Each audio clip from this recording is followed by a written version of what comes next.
ఈరోజు మీరు చూస్తున్నది ఒక అద్భుతమైన వీడియో. మిస్ అవ్వకుండా మొత్తం చూడండి. సమాజంపై ప్రేమను హృదయమంతా నింపుకొని మానవత్వ పరిమళాలను వెదజల్లుతున్న యువ కిషోరాలు చేసిన గొప్ప పనులేంటో చూద్దాం. ఆ ఫోటోలో ఉన్న అతను జల్లి ఉదయ్ కుమార్. తల్లిదండ్రులు చనిపోవడంతో నాగర్ కర్నూలుకి చెందిన జల్లి ఉదయ్ కుమార్ చిన్నతనం నుండి అనాథ శరణాలయంలో పెరిగాడు. కష్టపడి డిగ్రీ వరకు చదువుకున్నాడు. టైలరింగ్ వృత్తిగా జీవనం సాగిస్తున్నాడు. ఇంతలో ఎంట్రన్స్ టెస్ట్లో అర్హత సాధించి చెన్నై CITSలో సీట్ సంపాదించాడు. ఫీజులకు నెలవారీ మెస్ ఛార్జీల కోసం Savitribai Phule educational and charitable ట్రస్ట్కి అభ్యర్థన లెటర్ పంపిస్తే వెంటనే అతని చదువు పూర్తయ్యే వరకు ఆర్థిక సహాయం అందించారు. స్పెక్ట్ సహాయంతో నేషనల్ క్రాఫ్ట్ ఇన్స్ట్రక్టర్గా శిక్షణలో ప్రథమ స్థానం ఉత్తీర్ణత సాధించి ఎంతో సంతోషాన్ని కలిగించాడు. అంతే కానీ అంతటితో ఆగిపోలేదు. అనాథ బాలల కోసం తెలంగాణ, ఆంధ్రప్రదేశ్ అంతటా కనీసం 1000 మంది పిల్లలకు బట్టలు ఉచితంగా కుట్టివ్వాలనే సంకల్పం తీసుకున్నాడు. జీవితకాలం ఉచితంగా అనాథలకు దుస్తులు కుట్టించి ఇవ్వాలని కూడా అనుకున్నాడు. అతని ఆశయం ఎంత గొప్పదో కదండి. స్పెక్ట్ కోరుకున్నది ఇదే కదా. వేలాది రూపాయలు వెచ్చించి తమ చదువుల కోసం స్పెక్ట్ సహాయం తీసుకుని తిరిగి ₹1 కూడా సహాయం అందించకుండా స్పెక్ట్ వైపు తిరిగి కూడా చూడకుండా పోతున్న వారిని ఎందరినో చూస్తూనే ఉన్నారు. కానీ ఉదయ్ కుమార్ మాటలు స్పెక్ట్కి ఎంతో ఊరట కలిగించాయి. ఈ మధ్యనే చదువు పూర్తి చేసుకుని ఉదయ్ చెన్నై నుండి వచ్చాడు. ఉద్యోగ ప్రయత్నాల్లో ఉన్నాడు. ఇంతలో హైదరాబాద్ దిల్సుఖ్ నగర్లో ఉన్న అమ్మ జ్యోతి ఫౌండేషన్లో ఆశ్రయం పొందుతున్న 35 మంది అనాథ బాలురకు ఉచితంగా కొత్త బట్టలు కుట్టించాలన్న ఆకాంక్ష వెలిబుచ్చాడు. వెంటనే ఆర్మీలో పనిచేస్తున్న కృష్ణకు ఈ విషయం చెప్పిన వెంటనే కృష్ణ ఆ 21,000 వెచ్చించి ఒక కరెంటుతో పనిచేసే సూయింగ్ మిషన్ కొని అందచేశాడు. అలాగే మరో మంచి మనసున్న డిగ్రీ చదువుతున్న సాయి కుమార్ ఆ పిల్లలకు కావలసిన క్లాత్ కొని ఇచ్చాడు. వెంటనే ఉదయ్ పని ప్రారంభించాడు. మనసు ఉంటే మార్గం తప్పకుండా ఉంటుందనడానికి ఉదయ్కి మించిన ఉదాహరణ ఏం కావాలి చెప్పండి. ఉద్యోగం లేదని, డబ్బు లేదని తప్పించుకునే సహాయం చేయడానికి ముందుకు రాలేని వారికి జల్లి ఉదయ్ కుమారు ఎంతో ఆదర్శవంతంగా నిలబడ్డాడు. ఉదయ్ కుమారు అమ్మజ్యోతి ఫౌండేషన్ పిల్లలకు ఉచితంగా కుట్టిన రంగురంగుల దుస్తులను Savitribai Phule educational and charitable trust chairperson అయిన శ్రీమతి గూడూరు సీతామహాలక్ష్మి గారి చేతుల మీదుగా అందచేయమని కోరుకుంటూ ఆమె చీఫ్ గెస్ట్గా పిలిచి సన్మానం చేశారు. పిల్లలందరికీ ఆమె చేతుల మీదుగా దుస్తులను అందచేశారు. ఈ కార్యక్రమంలో క్లాత్ స్పాన్సర్ సాయి కుమార్ గారు, కృష్ణ సూయింగ్ మెషిన్ స్పాన్సర్ మరియు మొహమ్మద్ గౌజ్ గారు, ఇంకా అమ్మజ్యోతి ఫౌండేషన్ నుండి డాక్టర్ వీరభద్రయ్య యాదవ్ గారు కూడా పాల్గొన్నారు. ఈ సందర్భంగా మొహమ్మద్ గౌజ్ గారి కోసం కొంత చెప్పవలసి ఉంది. ఫేస్బుక్లో శ్రీమతి గూడూరు సీతామహాలక్ష్మి గారి ఫోటో చూసి అద్భుతంగా ఆర్ట్ వేసి ఆమె బర్త్డే రోజు అక్టోబర్ 1వ తేదీన ఫేస్బుక్లో పోస్ట్ చేశారు. ఆ ఆర్ట్ చూసి సీతామహాలక్ష్మి గారు ముగ్ధులై తన ఫోటో ఇవ్వవలసిన ప్రతి చోట ఈ ఆర్ట్ని ఇవ్వడం, ఆ ఆర్ట్ ఆమెను అంతగా ఆకట్టుకుందనడానికి నిదర్శనమే కాక గౌస్ గారికి ఆమె ఇచ్చిన గౌరవం కూడా. గౌస్ గారు ఫ్రేమ్ కట్టించుకొని తెచ్చిన ఆర్ట్ని హృదయపూర్వకంగా గౌస్ గారి కృతజ్ఞతలు తెలియజేస్తూ అందుకున్నారు. ఇప్పుడు మనం కార్యక్రమం చూద్దాం పదండి. నన్ను మేడం గారు ఆల్ ఆఫ్ సడన్ నాకు వైస్ ప్రెసిడెంట్గా పోస్టింగ్ ఇచ్చారు. సో అప్పటి నుంచి నాకు అసలు ఈ అవయవ దాని గురించి నాకు తెలియదు. అయినప్పటికీ నన్ను ఎంకరేజ్ చేసి నేను వీళ్ళు 2-3 మీటింగ్స్ అటెండ్ చేసి నేను కూడా చెప్పడానికి సిద్ధంగా ఉన్నాను. ఇప్పుడు నేను ఎక్కడ హాస్పిటల్కి వెళ్ళినా ఒక 10 మంది మగవాళ్ళు ఆడవాళ్ళు కనపడినా నేను దాని గురించి కొంచెమన్నా ఎక్స్ప్లెయిన్ చేసి వాళ్ళకి అవగాహన చెప్తూ ఉంటాను. సో అది ఇప్పుడు అవగాహన సదస్సు కాదు కాబట్టి పిల్లల ఆరోగ్య విషయంలో నేను వస్తాను. ఎందుకంటే నేను మెడికల్ డిపార్ట్మెంట్ కాబట్టి నా సబ్జెక్ట్ నేను ఇప్పటి వరకు పంతులు చెప్పారు. ఆరోగ్యమే మహాభాగ్యం అంటారు కదా. ముందు మీరు చదవాలన్నా ఎదగాలన్నా అన్నిటికీ కూడా ఆరోగ్యం చాలా అవసరం. ఇప్పుడు ప్రతి ఒక్కరికి ఒక్కొక్కరిని వీళ్ళు ఉన్న వాళ్ళు చెప్పలేరు కదా. అందరికీ కలిపి గట్టిగా చెప్తారు. ఇష్టపడతారు. కాబట్టి మీ ఆరోగ్యం మీరు ఎంత నీట్గా ఉంటే మిమ్మల్ని అంతా ఇష్టపడతారు. మిమ్మల్ని మీరు ఇష్టపడాలి. మీకు మంచి బట్టలు కావాలనుకుంటారు కదా, అట్లాగే మన శరీరాన్ని కూడా మనం చాలా ఆరోగ్యంగా ఉంచుకోవాలి. అంటే ఎట్లా గబగబగా 2 నిమిషాలు 1 నిమిషంలో స్నానం చేసి వస్తారు చాలా మంది పిల్లలు కదా, తప్పు అది. సంకల్లో గజ్జల్లో అన్ని దగ్గర శుభ్రంగా చెవుల లోపల అన్ని క్లీన్ చేసుకోవాలి. అర్థమైందా? చాలా నీట్గా తుడుచుకోవాలి, పొడిగా ఉంచుకోవాలి బాడీని ఎప్పుడు కూడా. అప్పుడు మనకి స్కిన్ అలర్జీస్ కానీ లేకపోతే ఇంకా రామాస్ అటువంటి ఏమి రాకుండా ఉంటాయి అన్నమాట. లైఫ్లో మంచి నీట్గా ఉంటుంది. బయటికి వెళ్ళి రాగానే మట్టి పని చేయగానే స్కూల్కి వెళ్ళి రాగానే వెంటనే కాలు చేతులు పట్టుకుని అలవాటు చేసుకోవాలి. వారానికి ఒకసారి నేను నూనె తీసుకుని అలవాటు చేసుకోవాలి. ప్రతిరోజు తలకి నూనె పెట్టుకోవాలి. అర్థమైందా? కావాలంటే ప్రతిరోజు తలస్నానం చేయండి. మంచి శుభ్రమైన బట్టలు ఉట్టుకోవాలి. ఇచ్చి మళ్ళీ అదే రోజున ఇంకొక రోజు కూడా అదే బట్టలతో ఉండకూడదు. ఆహారం తినబోయే ముందు తప్పనిసరిగా చేతులు కడుక్కోవాలి. చాలా శుభ్రంగా ఈ ఫింగర్స్ అన్ని వేళ్ల మధ్యలో వచ్చి కడుక్కోవాలి. అర్థమైందా? మలమూత్రాలకు వెళ్ళొచ్చిన తర్వాత కూడా కాళ్ళు చేతులు శుభ్రంగా కడుక్కోవాలి. ఒకవేళ కడుక్కోకపోతే చెప్పులని వాడుకుంటే ఇంకా మంచిది బాత్రూమ్ దగ్గర, లేకపోయినా కానీ కాళ్ళు కడుక్కొని రావాలి. ఒకవేళ కనుక అట్లా కడుక్కోకుండా మీరు అట్లాగే వచ్చేసి అట్లాగే మామూలుగా ఉండిపోయారు అనుకోండి, అప్పుడు మీకు కడుపులో రుక్మాంస్ అనేది ఫామ్ అవుతుంది. నులిపురుగులు వస్తాయి కదా, నులిపురుగులు అనేటివి వస్తాయి అన్నమాట, కడుపులో ఫామ్ అవుతాయి. ఎందుకంటే మన రకరకాల ఆహారాలు తింటాము, ఇవన్నీ మన పాదాలు పగుళ్ళ ద్వారా వేళ్ల గోర్ల ద్వారా మనకి వెళ్ళిపోతాయి అన్నమాట. కడుపు లోపలికి లోపల నుంచి వెళ్ళిపోతాయి. తెలియకుండా చిన్న సూక్ష్మక్రిములు ఉంటాయి. 1000 రకాల సూక్ష్మక్రిములు మన బాత్రూమ్ ఉంటాయి. కడిగినా కానీ అవి ఉంటాయి అన్నమాట. కాబట్టి బాత్రూమ్స్ కూడా చాలా శుభ్రంగా పెట్టుకోవాలి. మీరు వెళ్ళే బాత్రూమ్స్ ఎట్లా ఉండాలంటే ఎప్పటికప్పుడు నీళ్లు పోసి శుభ్రంగా ఉండాలి. నాకెందుకులన్నీ అట్లా వచ్చేయకూడదు. ఆఖరికి స్నానం చేసిన తర్వాత కూడా సబ్బు నీళ్ళు ఉంటాయి కదా, అవి కూడా నీళ్లు కొట్టేసి రావాలి. బాత్రూమ్ నీళ్లు కొట్టాలి. నాకెందుకులే అనుకోండి, ఎవరు శుభ్రత వాళ్ళకి.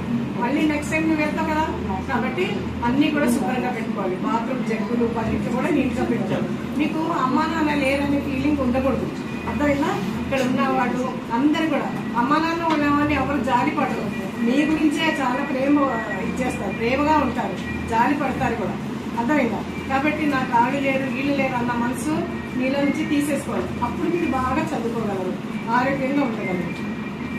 మీరు ఇక్కడ ఉన్న వాళ్ళు ఎవరున్నారో కానీ 6 నెలలకు ఒకసారి మీరు గవర్నమెంట్ నుంచి వెలుపురుగుల ట్యాబ్లెట్స్ అట్లాంటివి ఇస్తారు కదా, అవి తప్పనిసరిగా. ఎందుకంటే ముఖ్యంగా హాస్టల్స్ ఉన్న వాళ్ళకి, అనాథాశ్రమంలో ఉన్న వాళ్ళకి, ఈ ఫౌండేషన్స్ వాళ్ళకి సప్లై చేస్తారు. ఒకవేళ తెలియకపోతే కనుక తప్పనిసరిగా వేయండి. వేసుకోకపోయినా కానీ 2వ సార్లు అది ఫీవర్ ఉన్నప్పుడు ఇంకా వేరే వాళ్ళు ఉన్నప్పుడు వేయకూడదు.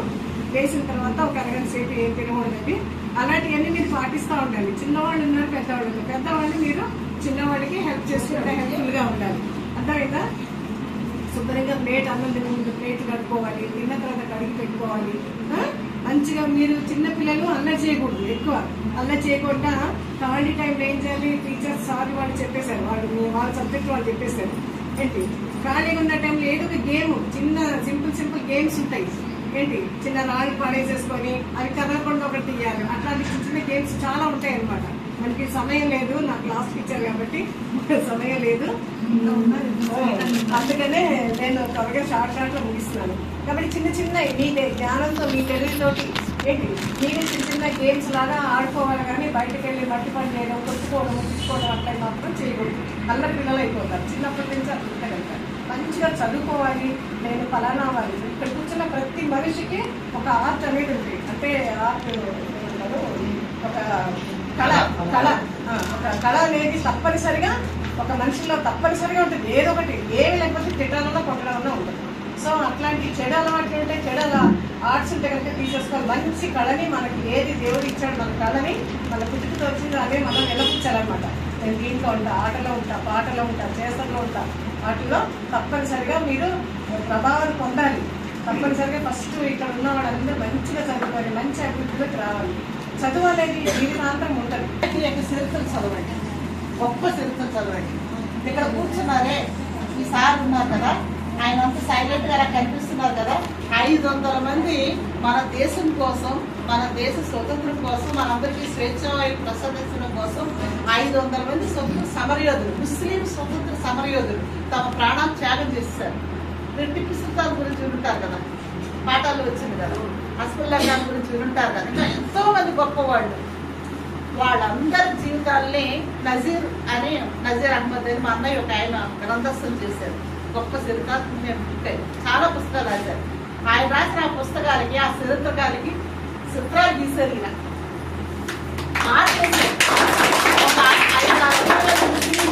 ఉత్తర సమరయోధుల పోరాట జీవిత కథ ఎగ్జిబిషన్ జరుగుతుంది. కొన్ని వేల ఎగ్జిబిషన్ జరిగి దేశవ్యాప్తంగా విదేశాల్లో కూడా ఆ ఆర్ట్ తీసుకుని గీరే అనమాట.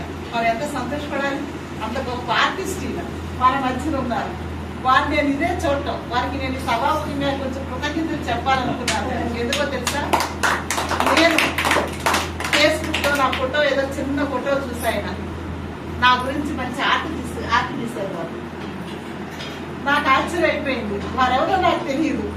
నా ఫోటోని మంచి ఆ కాంటెంట్ అది సజీవంగా స్వాస్థ్యంగా ఎప్పటికి ఉండిపోతుంది కదా. నాన్న ఆర్టిస్ట్ కి ఉన్న కళకి గొప్పతనం ఏంటంటే, పికాసో గురించి ఇంకా మీకు చరిత్రలు చాలా గొప్ప వాళ్ళ గురించి చదువుతారు. మీరు గొప్ప గొప్ప హీరో పాత్రలు చిత్రించిన ఆర్టిస్ట్ గారి వాడు సజీవంగా ఉండిపోయారు చరిత్రలో.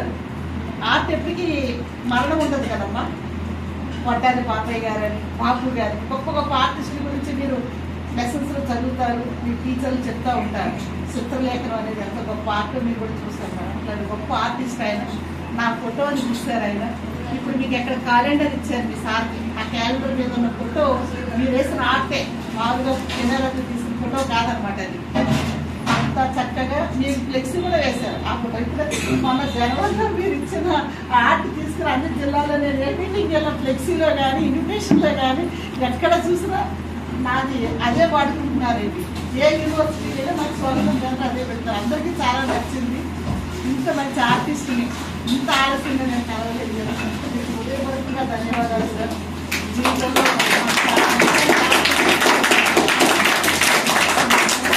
కూడా లేదు, పరిచయం కూడా లేదు.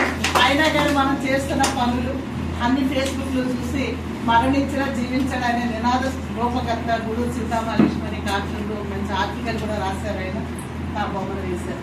సో ఈ రకంగా వారిని కలవడం కోసం కూడా ఈ సందర్భాన్ని నేను పెట్టుకున్నాను. ధన్యవాదాలు సార్. ఇక మా ఇద్దరు ఉపాధ్యక్షులు శరీర అవయవదాన ఉద్యమాన్ని అప్రఖ్యాతంగా ఈ హైదరాబాద్ తెలంగాణలో నడిపిస్తున్నారు. నేను ఎక్కడో విశాఖలో ఉన్నా కానీ ఆల్ ఓవర్ ఇండియా అంతా తిరిగేశాను. దాదాపు 15 రాష్ట్రాల్లో నేను చాలా కార్యక్రమాలుగా తిరిగేశాను. నేను ఈ శరీరదానము అవయవదానం అనే దానికి ప్రజలకు తెలియని రోజుల్లో 0 స్థాయిలో ఉంది. అవేర్నెస్ తీసుకురావడం కోసం గట్టి పనిచేశారు. ఈవేళ నాకు అంత కష్టపడక్కర్లేకుండా, అంత తిరగక్కర్లేకుండా ఇదిగో ఇట్లాంటి వాళ్ళు ఎక్కడికక్కడ మీటింగ్లు పెట్టి అన్ని జిల్లాల్లో ప్రజలకు అవేర్నెస్ ఇస్తున్నారు. మంచి మంచి వ్యక్తులు ఈ ఉద్యమాల్లో ఉన్నారు ఈవేళ. సో నాకు చాలా రిలాక్స్డ్గా ఉంది. ఒకప్పుడు నేను ఒక ఆదివారం కూడా ఇంట్లో ఉండేదాన్ని కాదు, రెస్ట్ ఉండేది కాదు. ఒక 10-12 ఏళ్ళు వారం అంతా స్కూల్లో పనిచేయడం, శనివారం నాడు బ్యాగ్స్ అందుకోవడం, ఏదో ఒక ప్రాంతానికి ఏదో మీటింగ్ చెప్పడం, మళ్ళీ ఆదివారం తర్వాత సోమవారం ఉదయాన్నే స్కూల్లో దిగడం, మళ్ళీ డ్యూటీ చూసుకోవడం. ఇట్లా నా హాలిడేస్, దసరాలు, సమ్మర్ వెకేషన్ ఏది వచ్చినా కానీ నిరంతరం బిజీగా ఉండేదాన్ని నేను. అయినా సరే ఈవేళ గవర్నమెంట్ జీవనదానం అనే యాక్ట్ తీసుకురావడానికి 2013లో మా సంస్థ చాలా గట్టి కృషి చేసింది. కాబట్టి ఈ జీవో తెప్పించలేదు.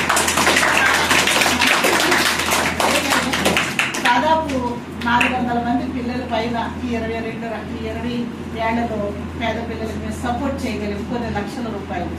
అదంతా కూడా మేము మహిళలమే చేస్తాము. మాకేమీ గవర్నమెంట్ ఫండ్ ఇవ్వదు.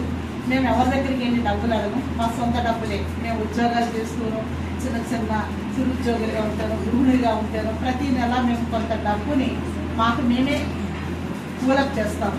ఎక్కడ అవసరం ఉంటే, ఏ పిల్లవాడు అడిగితే, ఏ బిడ్డ అడిగితే, తల్లిదండ్రులు లేని బిడ్డలే కావచ్చు, సింగిల్ పేరెంట్ ఉన్న బిడ్డలే కావచ్చు, పేరెంట్స్ పేదపడిపోయిన పిల్లలు కావచ్చు, మేము చదువుకుంటామని అంటే చాలు. మేము ప్రతి నెల కూడా 1,00,000, 1,50,000, 2 లక్షల రూపాయలు మేము ఈ 2 రాష్ట్రాల్లో ఉన్న పిల్లలకి మేము స్కాలర్షిప్స్లో పంపిస్తూ ఉంటాం, సపోర్ట్ చేస్తాం. ఇదిగో మొన్ననే పల్లెవేలో ఒక అమ్మాయి, పాప వాళ్ళ నాన్నగారు నడవలేరు, వాళ్ళ అమ్మగారు కూడా దివ్యాంగురాలే, కానీ చాలా బాగా చదువుకొని మెరిట్ మీద లాస్ట్ సెట్లో సీట్ తెచ్చుకుంది ఆ అమ్మాయి. లాస్ట్ సెట్లో సీట్ అంటే 5 ఏళ్ళు చదవాలి. దానికి పాపం నెలకు 2,500 మెస్ బిల్లే అవుతుంది. అంటే కనీసం సంవత్సరానికి ఒక 20,000 తగ్గుంటే తన చదువు నిర్విఘ్నంగా నడిచిపోతుంది. సో నేను ఇస్తానమ్మా, మా సంస్థ ఇస్తుంది, నీకు నువ్వు చదువుకో, బాగా చదువు, గొప్ప లాయర్ బాబు, ప్రజలకు మేలు చేయని చెప్పేసి ఆ అమ్మాయికి మేము స్కాలర్షిప్ ఇవ్వడానికి ముందుకు రావడం జరిగింది. మళ్ళీ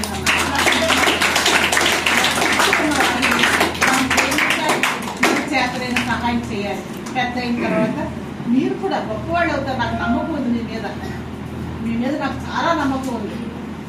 మీరు బాల్యంలో మంచి విషయాలు ఇలాంటి మంచి వ్యక్తులు కలిసినప్పుడు మంచి విత్తనాలు మన మనసులో మొలకెత్తుతాయి, మంచి భావాలు మనలోకి వస్తాయి.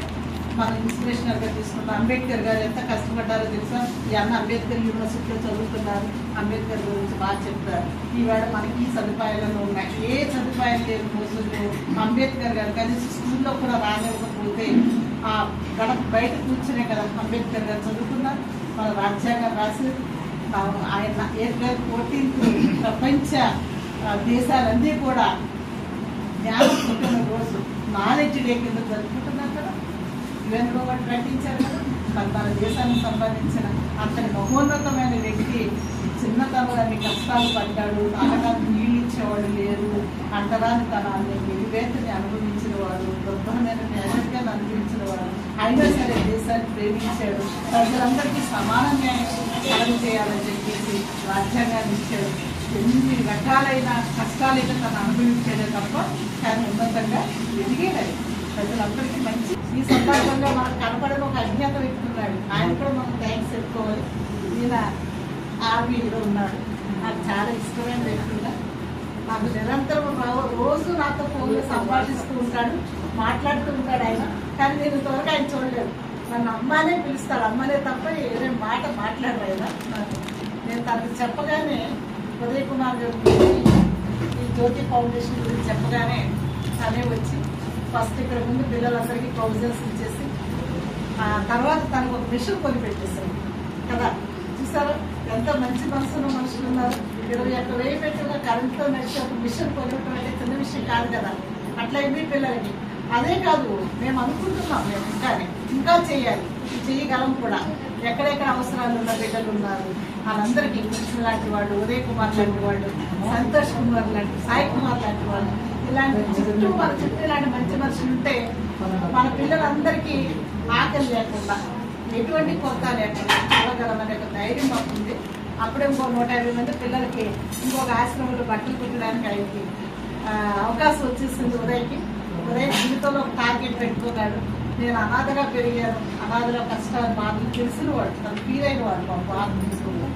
సో ఆ బిడ్డల కళ్ళలో వెలుగు చూడాలి, వాళ్ళకి కొత్త దుస్తులు ఇస్తే వాళ్ళ మొహాలు వెలుగుతాయి, ఆనందపడతాయి. ఎవరి దగ్గరికి వెళ్ళిన టైలర్కి ఈవేళ 100-200 ఇవ్వకుండా మనకు డ్రెస్ కుట్టారు కదా నాన్న, రుస్తుగా కుట్టాలి. అందుకే జీవితకాలం తను నేర్చుకున్న విద్య ద్వారా పేద పిల్లలందరికీ, అనాథ పిల్లలందరికీ నేను రుస్తుగా కుడతాను అని ఒక సంకల్పం తీసుకున్నాడు. మరి చిన్నవాడైనా కానీ నా మనసుకి ఎంత ఆనందాన్ని ఇచ్చాడో నేనైతే మాటల్లో చెప్పలేను. మా సావిత్రి ట్రస్ట్ కోరుకున్నది అదే. మేము పిల్లలు ఎవరికైతే సహాయం చేస్తున్నామో తిరిగి సొసైటీకి వాళ్ళు సహాయం చేయగలిగితే మేము చేసిన సహాయానికి ఒక సార్థకత ఉంటుంది. చాలా మంది స్వార్థపరులు నేను కూడా చూశాను నా జీవితంలో, ఉపయోగించుకుని వెళ్ళిపోతున్న వాళ్ళే చూశాను నేను.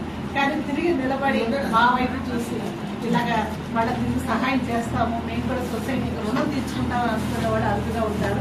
సో అలాంటి అరుదైన వ్యక్తి మనకి ఉదయంలో కనిపించారు. సాయి మీతో కాంటాక్ట్ లో ఉంటానండి, మీరు నాతో మాట్లాడుతూ ఉండండి. మనం కలిసి ఇక్కడ చాలా మంచి పనులు చేద్దాం. చాలా సంతోషమ్మా.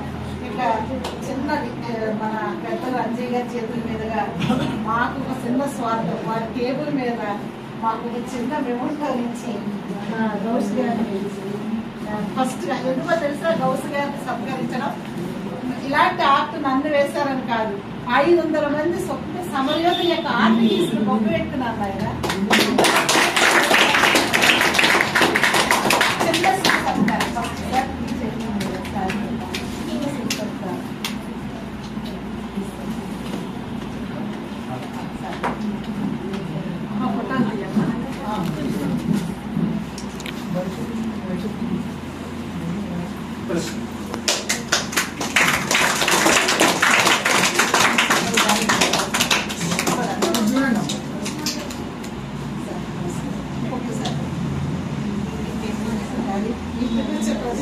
చూస్తే కనీసం మోటివేట్ అవుతారని నెక్స్ట్ సాయి కుమార్ ఒక్కసారి ఇలా రావాలన్నా వాడికి మనం ఏదో మొత్తం పెట్టి చెప్పాం కదా సార్, అట్లా వాడికి చేస్తున్న గొప్ప సహాయం.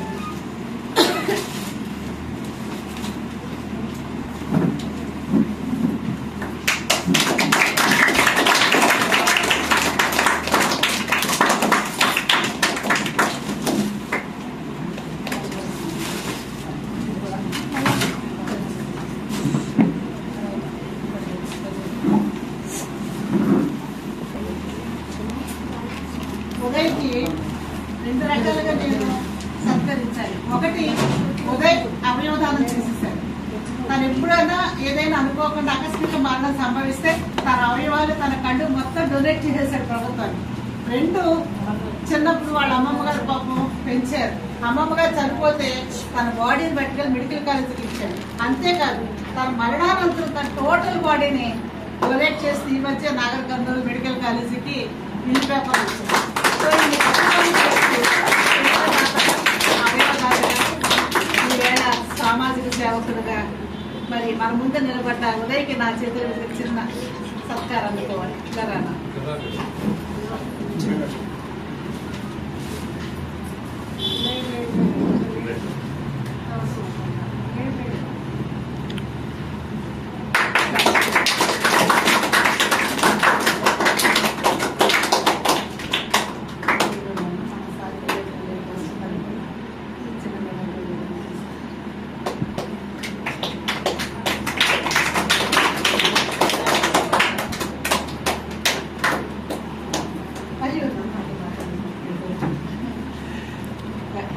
కృష్ణ గారని ఉన్నారు నాన్న. కృష్ణ గారిని కూడా మనం అందజేయాలి. ఎందుకంటే ఆయన మిషన్ కొనిచ్చారు కదా, ఆయన జూన్లో వస్తాడు కదా, నేను మళ్ళీ అప్పుడు వస్తాను. సో మా శరీర అవయవదాతల సంఘం ఉపాధ్యక్షుడు మా అంజయ్ గారు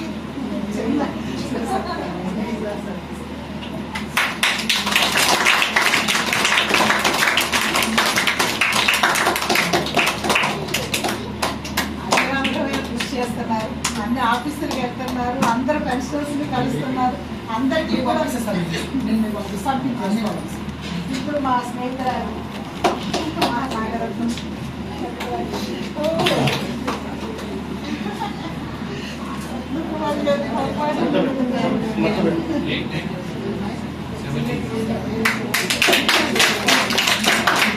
నిండుదనం రాదు. నిజంగా మేము అందరం కూడా వాళ్ళని చూడటం కోసం, వాళ్ళ అప్రిషియేట్ చేయడం కోసం వచ్చాము.